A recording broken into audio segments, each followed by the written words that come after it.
একজন জেলে একটি বড় জাল নিয়ে নদীর ধারে মাছ ধরছিল। জাল টানতে গিয়ে তিনি একটি অদ্ভুত মাছ ধরেন। মাছটি বেশ রঙিন ছিল এবং চোখ দুটি কেমন যেন মানুষদের মতো দেখতে।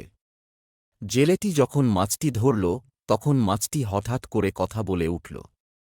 মাছটি বলল, আমাকে ছেড়ে দাও, আমি তোমার জন্য কিছু ভালো করব। জেলে ভয়ে এবং অবাক হয়ে মাছটির কথা শুনল।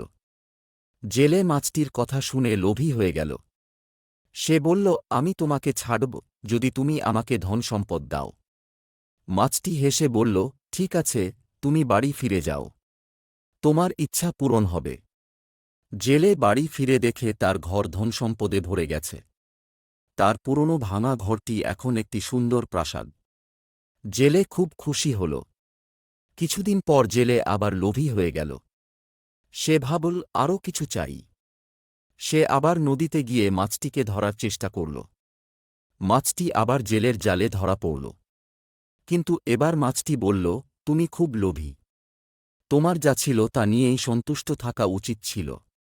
এবার তোমার শাস্তি হবে। জেলে বাড়ি ফিরে দেখে তার প্রাসাদটি আবার ভাঙা ঘরে পরিণত হয়েছে। সমস্ত ধনসম্পদ গায়েব। জেলে বুঝতে পারল, লোভের ফল ভালো হয় না।